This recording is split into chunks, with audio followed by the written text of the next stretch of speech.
उन्होंने अटैक किया है, 7 लोगों की जानें गई हैं और कहा यह जा रहा है कि 3 लोग पकड़े गए हैं, ठीक है, और जिन्हें मार दिया गया। क्या कहना चाहेंगे कि सबसे मेन क्वेश्चन ये है कि ये जो अटैक होते हैं ये पुलिस फोर्सेस पर, सिक्योरिटी फोर्सेस पर ही क्यों होते हैं? क्या कहना चाहेंगे? मेरा ख्याल जो उन्होंने कह रहे हैं कि टीएलपी जो पीपी पाकिस्तान जो है टीएलपी वगैरह, ये उनका बदला वो कर रहे हैं। जो हमारे उन्होंने लीडर्स मारे हैं तो उसका रिवर्स में उनको ऐसा कर रहे हैं, रिवेंज ले रहे हैं। जी, आपको लगता है कि हमने उनके लीडर मारे हैं? आपकी क्या बहुत ये टॉप सीक्रेट्स हैं, इसमें ये नहीं पता लगता कि क्या हमने किया, लेकिन उनकी राय तो ऐसी ही है जैसे अफगानिस्तान में जो चल रहा है। वो कहते हैं जी हमारे जो बंदे उन्होंने मारे हैं, इसका बदला में सूरत में लेंगे।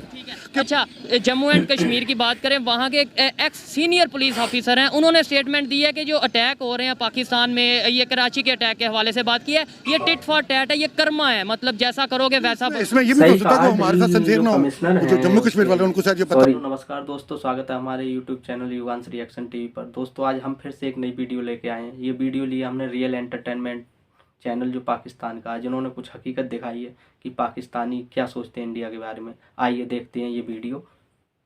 क्योंकि वहाँ पे भी ये चलता है, हिंदूज भी हैं, मुस्लिम भी हैं, काली भेड़ें भी हैं, तो कह रहे हो मुस्लिम है, लेकिन शायद ऑफिसर हैं, जम्मू एंड कश्मीर वाले हमारे साथ सिंसियर वो शायद सिंसियर हों, लेकिन उनके जो लीडर्स हैं ये सियासत है ना कि उनको खुश रखने के लिए, क्योंकि वो नहीं ऐसा करेंगे तो शायद उनको भी वाइप कर दें।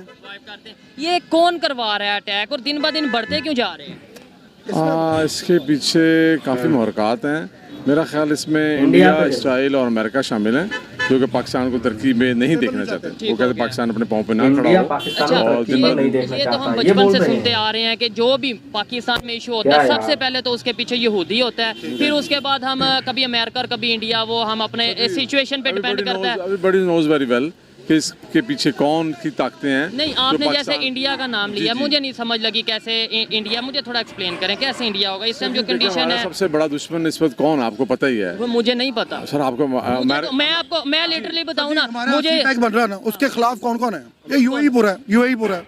उसके अलावा ये जितने भी यूएई तो वो तो इस्लामिक कंट्री नहीं, इस्लामिक कंट्री था, लेकिन गवादर अगर बन जाएगा तो उनके लिए तो मसला बन जाएगा।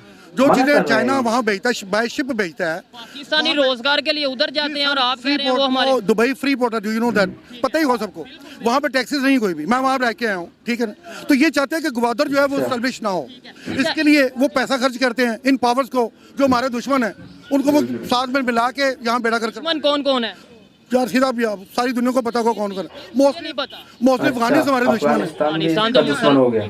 मुसलमान होने से ये तो नहीं है कि आप दुबई वाले भी मुस्लिम हैं सारे। हम इस्लाम तो ये कहता है कि मतलब ये पूरी दुनिया के जो मुसलमान हैं वो एक जिस्म की तरह हैं, तो हम अपना जिस्म खुद का है। किस मुल्क में? मैं सऊदी अरब 8 साल रह के उसके खिलाफ बात करूंगा, शायद मेरी गर्दन उठवा दें, भी एडिट कर दें, तो वो भी मुसलमान सही नहीं है।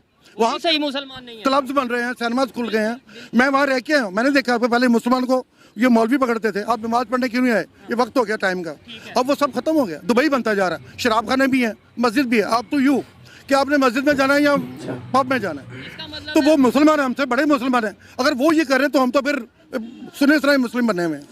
हम तक इस्लाम डायरेक्टली नहीं आया, हम लोगों ने कुरान शरीफ पढ़ा, औलिया किराम हमारे यहाँ तक पहुंचे तो हम लोग मुस्लिम बने। वो तो बाय बर्थ वहाँ के हैं, हमने अडॉप्ट किया। जी अडॉप्ट किया, तो उनको ये सबसे पहले होना चाहिए। हम उनके खिलाफ ये बात नहीं कर सकते। इवन यू नो आल्सो क्या आप भी जी। इंडिया कैसे इन्वॉल्व हो सकता है ये तो आपने सर, इंडिया ने पैसे खर्च करने हैं हमारे जो ये इनके जो बलूचिस्तान में जो हुआ वो सारों को पता है। वो उनके साथ वो क्यों थे? नहीं, वजह क्या है? वजह ये वो नहीं चाहते कि हम लोग डेवलप हो, वो नहीं चाहते हम लोग डेवलप हो। हम चाहते हैं इंडिया डेवलप हो, नहीं चाहते बेसिकली। फिर क्यों वो डेवलप हो रहा है? अभी हम उस काबिल नहीं है वो फिर क्यों डेवलप? सर, हम भी अब उस काबिल नहीं कि उनको हम तंग करें। अभी तो हम अपने मसाइल में फंसे हैं। काबिल होंगे तब तंग अब शायद हम भी करें जब हम खुशहाल हो जाएं। अभी तो हम खुद फंसे हुए हैं, हमारे हर चीज तो मुश्किल पड़ रही हुई। अंकल जी, मुझे माजरत के साथ, आपकी अपनी ओपिनियन है, आप अपनी ओपिनियन देने का पूरा हक रखते हैं, लेकिन आप देखें हम ऐसी सोच रखेंगे कि जब हम स्टेबल होंगे तो हम उनको तंग करेंगे या उनके लिए मुश्किल करेंगे। ये सोच अच्छी है? नहीं अच्छी, बिल्कुल आप कह रहे हैं, लेकिन हमारे लिए वो तंग कर रहे हैं, ये तो हमें पता है। सी पैक सबसे बड़ी वजह है। सी पैक वो कहते हैं कि वो गिलगित के इलाके से गुजरता है, जो कि जो सा डिस्प्यूटेड एरिया है, ठीक है? डिस्प्यूटेड नहीं, वो पता किस लिए बन रहा है सी पैक? गवादर को एस्टैब्लिश करने के लिए। गवादर क्यों एस्टैब्लिश कर रहे हैं वो? बताएं, आप मुझे बताएं। चाइना को उससे फायदा है, वहाँ पे जो पोर्ट है पाकिस्तान को फायदा तो है ना फायदा। वो ये दूसरी गवर्नमेंट्स के नहीं चाहती कि पाकिस्तान को फायदा हो। उसमें बड़ी दुबई, और ये इंडिया, क्योंकि ये सारे खिलाफ है इस चीज़ के। चलो मान लेते हैं, मैं ये बात मान लेता हूँ कि दुबई, आपने, मैं ये पहली दफ़ा सुन रहा हूँ, लेकिन हो सकता है आपका नॉलेज मेरे से ज़्यादा हो कि दुबई भी पाकिस्तान के खिलाफ है। इंडिया का तो हम सब भी कहते हैं कि हमें बताया जाता है, हमें पता है, लेकिन वो थोड़ा सोच अब बदलने की ज़रूरत है। लेकिन ये बताएं, हम रोक क्यों नहीं लेते? लेट्स सपोज कोई मेरा दुश्मन है, ये मेरे दुश्मन खड़े हैं, मुझे पता है ये सारे मेरे दुश्मन हैं, तो मैं अपने आप को प्रोटेक्ट क्यों नहीं करता? हमारा ये है कि अभी हम लोग स्टैब्लिश नहीं है, अभी गवर्नमेंट को होंगे 75 साल हो ये सर आप हुक्मरानों से पूछें, आप नहीं पूछ सकते।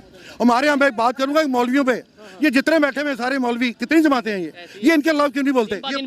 ये ज्यादा पक्के मुसलमान नहीं, मुझसे ज्यादा मुसलमान है, और ये बंदे भी तैयार कर सकते हैं मारने मराने के लिए कि जी आप जिहाद करो, आप जिहाद आओ, जिहाद करो। तो क्यों नहीं उनको कहते कि पेट्रोल महंगा हो गया, कोई चीज भी महंगी हो गई, मुल्क डिस्टेबल है। नहीं, वैसे टीएलपी वालों ने अब बोल दिया कि हम जो है ना धरना देने जा रहे हैं, बस धरना देंगे वो, और कुछ नहीं करेंगे। मौलाना तारिक जमील हैं, मौलाना दूसरे हैं वो कराची वाले, ये कब आगे आएंगे? जब मुल्क के ऊपर बिल्कुल यहूदियों का कब्जा हो जाएगा तब आएंगे ऊपर। तो इनका क्या फायदा? 4 साल का बंदा उनके पीछे आता है तो क्या फायदा उससे बंदों का? यहूदी, आपको लगता है कि आज 2023 में भी हमें ये सोच रखने की जरूरत है कि यहूदी पाकिस्तान पे कब्जा करना चाह रहे हैं? यस, ये सब कुछ रहता है, ये इंटरनेशनल ये सारी तरीके है जो डिस्टर्ब रखती है हर मुल्क को। जो मुल्क स्टेबल नहीं है ना, बांग्लादेश की बात करते हैं, 1971 में हमारे से अलहदा हुआ, इस्लामिक कहाँ पहुंच गया? बिल्कुल सही। तो उधर क्यों नहीं यहूदी जाते? उधर क्यों नहीं? वो हम एटॉमिक पावर हैं, the 7th atomic power of the world, हमें वो स्टेबल चाहते ही नहीं, वो चाहते हैं कि ये ख्वार हो जाएं। इनके IMF ने हमें इस तरह का कर दिया कि अब हम एटॉमिक पावर होते हुए भी बात। IMF हमें जबरदस्ती देने नहीं यही पैसे, हमारे हुक्मरान खा जाते हैं पैसे, हमारे हुक्मरान पैसे खा जाते हैं, फंसवाते हैं आवाम को। ऐसे तो खा के जा रहे हैं अमेरिका, तो यू हैव टू पे देयर। अब जो भी कुछ होगा खा ये जाएंगे, बाकी मुसीबत पड़ेगी वहाँ पे, शरह सूद इतनी हो गई, ये हो गई, वो सारा हमें बोझ उठाना पड़ेगा। सोल्ड आउट कर दिया हुआ है, बस फॉर्मेलिटी है बस। ठीक है, हाँ, ये तो बड़े लोग कह रहे हैं। अच्छा ये बताएं, टॉपिक पे थोड़ा सा आते हैं कि जैसा वो उन्होंने जम्मू एंड कश्मीर के एक्स पुलिस ऑफिसर ने ये स्टेटमेंट दिया कि जैसा करोगे वैसा भरोगे, कर्मा का उन्होंने पुलिस ऑफिसर का पता कराएं वो कौन है, वो अंडर द इंडिया होगा बेबी मुस्लिम्स, नहीं वो हिंदू है। इन जो लोग आज हम पे अटैक कर रहे हैं, कभी हमने उनको ट्रेंड किया या नहीं किया? क्या कहना चाहेंगे इसके ऊपर? देखिए, इसमें ना थोड़ा हिस्ट्री में जाना पड़ेगा हमें। जहाँ पे हम खड़े हैं अभी पैनोरामा के सामने, यहाँ पीछे हाई कोर्ट में एक ब्लास्ट हुआ था आज से 14-15 साल पहले, बहुत हीनियस था, बहुत जाने गई। उसको मेंशन करना मैं इसलिए ज़रूरी समझता हूँ कि तब भी हालात इतने ही बुरे थे जितने अब हैं। महंगाई इतनी नहीं थी, मतलब प्रॉब्लम इतने नहीं थे जितने आज। अच्छा, दूसरे नंबर पे ये है कि जो आप कह रहे हैं कि स्टेटमेंट दिया उस जम्मू कश्मीर पुलिस ऑफिसर ने, ये तो ऐसे पंजाबी में कहावत है, चोर नू कहना लग ते साध नू कहना लगे।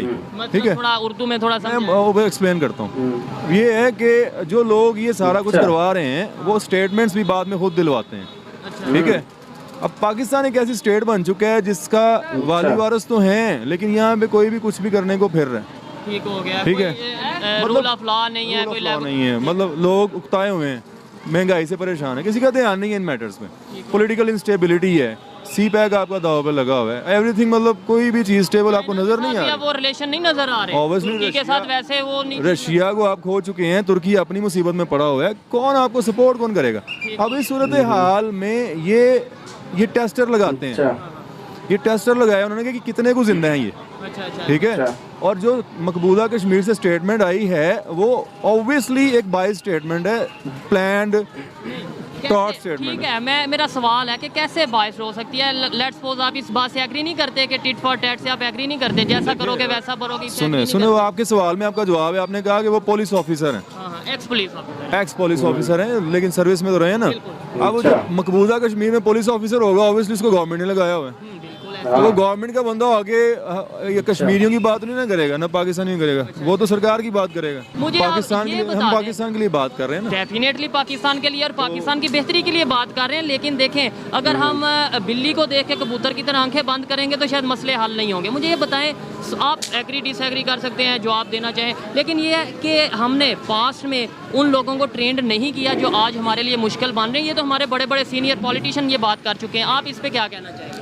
देखिए अगर आप ट्रेनिंग की बात करेंगे फिर तो आप 35-40 साल पीछे की हिस्ट्री को ले लेंगे ना, तो फिर उसमें आपने तालिबान को भी आपने ट्रेन किया। तालिबान को भी पाकिस्तान मैं तो नहीं, आप हालात अब बदल चुके हैं, ठीक है, लेकिन वो लोग तो अभी जिंदा है ना। प्रायोरिटीज चेंज हो चुकी हैं, उनकी जनरेशन आगे आई हैं, ऐसे ही है। ठीक है। अल्हम्दुलिल्लाह हमने टेररिज्म पे काफी काबू पाया, ठीक है, पाया है। अब कुछ माजी में 2-3 साल पहले कारनामे काम ऐसे हुए हैं, जैसे रशिया के साथ हम डील्स में जा रहे थे, तो ये बिग बॉस जो हैं अंकल सैम, उनको ये चीज़ें पसंद नहीं है, ठीक है। उसके लिए अब ये सारी हरकतें इन्होंने करनी है। मतलब आप अमेरिका की बात कर रहे हैं कि उन्हें ये चीजें पसंद नहीं है। आप समझते हैं अंकल सैम उसी को बिल्कुल। अच्छा, अंकल सैम उन्हें कहते हैं, तो दूसरी दुनिया पे भी मतलब ममालिक पे भी प्रेशर होता है इंटरनेशनल पावर्स का। नो देखें, एक ना फिर पंजाबी की कहावत, ईरान पे प्रेशर नहीं रहा। ईरान पे प्रेशर है, लेकिन ईरान पे कर्ज नहीं है। आप अमेरिका, ईरान की अपनी इकोनॉमी है। ठीक हो गया। पिंड में जाए ना, गांव में, तो वहाँ पे चौधरी ने किसी मजारे को कर्जा दिया हो ना, तो वो उसके घर की सारा कंट्रोल उसके हाथ में होता है। ऐसे ही है। तो हम उस स्टेट में वही रह रहे हैं जहाँ पे हमने अमेरिका का इतना को पैसा देना है कि हम सारे लग जाए ना, तो हमारी मंथली उतनी आमदनी जितना हमने कर्जा देना है। ठीक हो गया। तो फिर हमें क्या चाहिए? हम पहले अपनी आमदनी को बेहतर करें, पहले अपनी इकॉनमी को बेहतर करें, पहले अपनी गलतियों को बेहतर करें, या कभी उस पर एक तरफ हम कहते हैं जी पूरी दुनिया पाकिस्तान से डरती है, पाकिस्तान वाहिद एटॉमिक पावर है इस्लामिक। नहीं देखें, दूसरी तरफ हम आप मेरी एक मिनट, दूसरी तरफ हम आप जो है वो पाकिस्तान को एक कामी से मतलब मजारे से वो कर रहे हैं कंपेयर, और एक तरफ हम एटॉमिक पावर है। मुझे समझ नहीं आई। बहुत अच्छा, माशाल्लाह, बड़े इंटेलेक्चुअल हैं, बात करने का मज़ा आ रहा है। देखें, अभी जो 1 साल पहले जो सिनेरियो चला है, पीडीएम, इमरान खान को डिसेबल कर दिया गया, ये वो सारा कुछ, ये सारे सिग्नल्स थे, ये सारे सिग्नल्स थे कि अमेरिका बहादुर को आपकी हरकतें पसंद नहीं आ रही। ठीक हो गया। देखिए, आपने अपने आप को सिग्नल ही गुलाम का दिया। आप एटॉमिक पावर हैं, हु नोज, ठीक हो गया। हु नोज, बिल्कुल ये वो भी सब मानते हैं ना। देखें, अगर हमारी एटॉमिक तो पावर कभी किसी पे अटैक किया हो, या हमारी एटॉमिक पावर का डर होता तो सुसाइड अटैक्स ना होता। ये चीज़ ऐसे ही है। तो डर ही नहीं है यार। अच्छा, फिर मज़े की बात ये है कि आपने जो बातें की हैं कि अमेरिका ये करवा रहा है, अमेरिका ये करवा रहा है, अमेरिका ये करवा रहा है, अटैक जब होते हैं हम ये कहते हैं इंडिया करवा रहा है। मतलब वैसे इधर बात करेंगे तो जी सारा कुछ अमेरिका के कहने पे हो रहा है। मेरी बात को समझे हैं कि नहीं? अटैक की दफा हम बदमाशी के 2 चैनल्स होते हैं, ठीक है। एक सड़क छाप गुंडे होते हैं, एक होता है big boss, big don. Don की तरह सोचता है। ठीक हो गया। अमेरिका को क्या जरूरत पड़ी है डायरेक्ट आके अटैक करने की? देखिए, उसामा बिन लादेन का केस था, उन्होंने अपने सील्स भेजे, खुद ऑन किया, बड़ा बंदा था यार, उसामा बिन लादेन हमने मारा है। अब ये जो सारा काम वो करवा रहे हैं ना, मतलब इधर उधर से, मैं नहीं डायरेक्ट, मुझे नहीं पता किसने करवाया ये। इसकी जिम्मेदारी तो वैसे तालिबान ने एक्सेप्ट कर ली है। आई डोंट नो, मैं क्योंकि न्यूज़ से कट ऑफ हूँ जरा, ठीक हो गया। बट लेकिन फिर भी हम कहते हैं तालिबान के पीछे भी इंडिया है। किराए के कातिल वो यूज़ करते हैं। ठीक हो गया। ठीक है, बेहतरी कैसे आ सकती है? लास्ट में ये बता दें, काफी आपका टाइम लिया। कैसे हम किसी पे इल्जाम लगाते रहेंगे? मुझे ये बुरा लगता है कि यार आप या तो ना कोई मतलब ये है कि आप जी इंडिया ने करवा दिया जी, ये यहूदी हमारे खिलाफ हैं, क्या कब तक ये लोगों को चूरन देते रहेंगे? कोई किसी के खिलाफ नहीं है। चीज़ ये होती है कि हम अपने मुल्क के साथ खुद सिंसियर हो जाएं। ये चीज़, ठीक है। मैं बिजनेस कंसल्टेंट हूँ, आई नो वेरी वेल कि कौन सा बिजनेसमैन कितना टैक्स पे कर रहा है, ठीक है। दूसरे नंबर पे मसनूई डॉलर की आर्टिफिशियल इन्होंने शॉर्टेज पैदा की हुई है, ड्रामेबाजी है सारी। आप ये पैनोरामा में खड़े हैं, एक एक बंदे को उठा के देख लें, इनके ड्रॉर्स में डॉलर्स पड़े होंगे। मैं नंगी बातें कर रहा हूँ यार, नंगी बातें चाहे आप इसको काट दें। नहीं, हम कोई मसला नहीं, जो आप कहेंगे वो हम चलाएंगे। लेकिन सुनने में ये आ रहा है कि अफगानिस्तान बहुत डॉलर स्मगल हो रहे हैं। सुनने में ये आ रहा है कि इंडिया के जहाज कराची में उतरे थे, आपने शायद खबर सुनी हो, और यहाँ से डॉलर बार के आके लेके गए। एक तरफ वो हम हमारा दुश्मन है, दूसरी तरफ हमारे सियासतदान। अगर ऐसा है तो उनके जहाज यूज कर रहे हैं। आपका नाम? मेरा नाम सुहेब। सुहेब भाई, आप छोटे भाई हैं। मेरी ना ज़माने तालिब इल्म से पाकिस्तान की सियासत पे बड़ी नज़र रही है। पाकिस्तान ना वो घर बन चुका हुआ है जिसका ना दरवाज़ा है, ठीक है, दीवारें पोसीदा हो चुकी हैं, सिर्फ ज़मीन है हमारे पास, और इसके अंदर हम पड़े हुए यतीम मस्कीन बच्चे हैं, ठीक है। देखिए, मेरे जैसे लोगों ने लेट मी कंप्लीट, जो भी इधर आ रहे हैं, जो जिसका दिल कर रहा है वो करी जा रहा है। जब तक हम अपने पाँव पे खड़े होकर नहीं ना दिखाएंगे, कुछ नहीं हो सकता। पाँव पे खड़ा होना ये नहीं है, पाँव पे खड़ा होना ये है कि आपको सिग्नल देना पड़ेगा दूसरी दुनिया को, बाहर वालों को, कि we are standing, we are here, ठीक है। लेकिन वो फिर आपकी बात आ जाती है, कैसे खड़े होंगे, पैसे बहुत देने हैं अमेरिका बहादुर के, वो बात तो फिर वही आ जाती है। यानी हम बुरा फंस चुके हैं। बुरा खैर, पब्लिक को अवेयर करना मेरी जिम्मेदारी है, जो मेरा काम है वो मैं कर रहा हूँ, उसके लिए मुश्किलात भी काफ़ी आती हैं। आपको क्या लगता है यूथ की क्या जिम्मेदारी है? जाहिर बात है उम्मीद तो हमने कभी नहीं छोड़ी। ईमानदारी, ठीक है। ईमानदारी, सिंसियरिटी, आपको नहीं सच्चाई। लगता अवेयरनेस भी बहुत बड़ी ज़रूरत है इस टाइम पाकिस्तान में? हमें पता ही नहीं है कि हमारा दुश्मन कौन है और हमारा तो मेरी जो यूथ है अभी अब यहाँ पे देख लें, हर एक के हाथ में फोन है। ठीक है, इवन इन चीज़ों का पता ही नहीं है। यानी मैं इधर किसी से पूछ लूँगा। आई वॉज इन ग्रेजुएशन, मेरे पास तब वो नोकिया था 1150 था ये गालिबन। अब तो मतलब 8th 7th क्लास के बच्चे हैं, फ़ोन मतलब हमें उन्होंने यार ध्यान लगा बर्बाद कर ये दिया। भी यहूदियों की साजिश? नहीं, साजिश नहीं है, देखें साजिश नहीं है, हाँ हाँ बुराई पे लगाने वाला बुराई पे